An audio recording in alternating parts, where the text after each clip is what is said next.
The day of the hearing began like every other fight we'd been forced into by the HOA, quiet dread mixed with stubborn resolve. We arrived early, pushing through the heavy courthouse doors with a folder full of evidence, medical documents, and correspondence that showed months of harassment. My disabled son was beside me, moving carefully with his brace and walker, dressed neatly, nervous but brave. He had insisted on coming. "They need to see me," he'd said. "They need to know I'm real." The courtroom was cold, echoing with shuffling feet and murmured conversations. We took our seats, front row, just as instructed. I remember noticing how small my son looked in that space, a child surrounded by adults, law books, and authority. I told myself that courts were places of fairness. That rules mattered here. Then the HOA representative arrived. She didn't walk in, she stormed. Heels snapping against the floor, jaw clenched, arms loaded with thick binders like ammunition. Without acknowledging anyone, she dropped the files onto the table with a violent thud that made my son flinch. Heads turned. The clerk paused mid-sentence.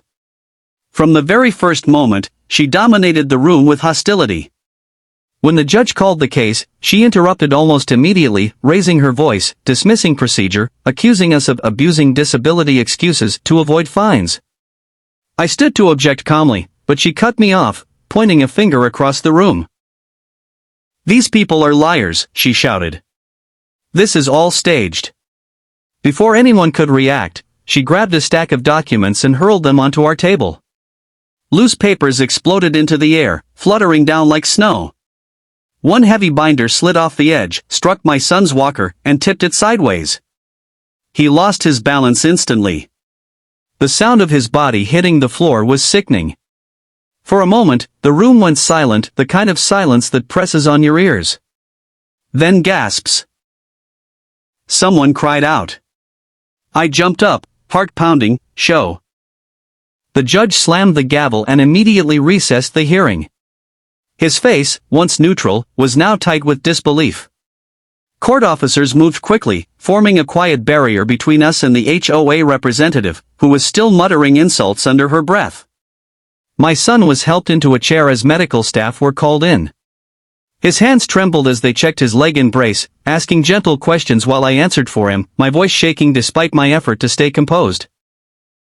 Around us, people whispered. Strangers who had been bored minutes earlier now stared openly at the woman from the HOA. Some shook their heads. Even her own attorney avoided eye contact, stepping back as if distance could erase his association with her behavior. She, however, doubled down. "This is ridiculous," she snapped. "They're faking it. This family always plays the victim." The bailiff warned her once. She ignored it.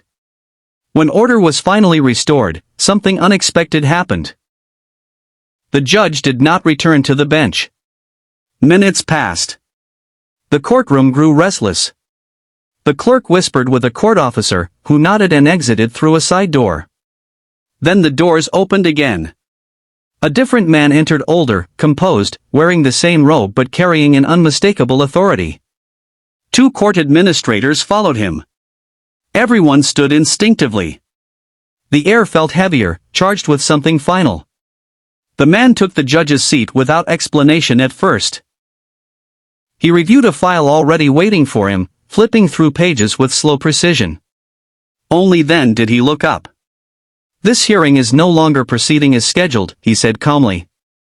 "The individual representing the Homeowners Association has been removed from this case effective immediately."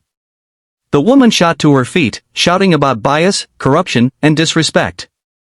She demanded to know who he was and by what right he could overrule the judge assigned to the case. Her voice cracked with panic now, not anger.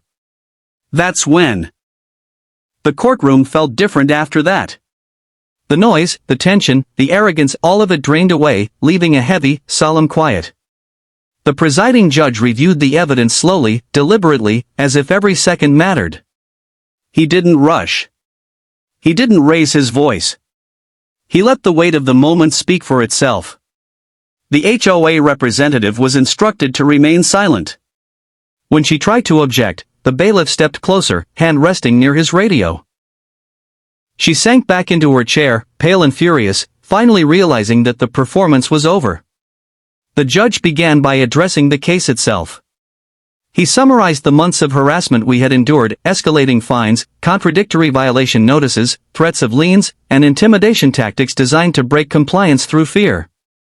He noted how the HOA had ignored medical accommodation requests related to my son's disability, despite clear documentation. Then he looked directly at her. "You do not represent authority," he said evenly. "You abuse it." The words landed like a verdict all their own. He dismissed the HOA's case with prejudice, meaning it could never be refiled. Every fine levied against us was declared void. Any lien threats were permanently withdrawn. The HOA was ordered to reimburse all legal expenses and court costs associated with the case. But he didn't stop there. Citing the incident in the courtroom, the judge ordered the clerk to initiate a separate referral for civil liability related to negligence, assault, and discrimination against a disabled minor. He instructed that the matter be forwarded to the appropriate oversight and prosecutorial offices for further review. The room was completely silent. The HOA representative stood up again, her voice trembling now, demanding to speak. The judge didn't even look at her. "Remove her from the courtroom," he said. The bailiff took her by the arm. She resisted at first, shouting that this was unfair, that she would have everyone's job.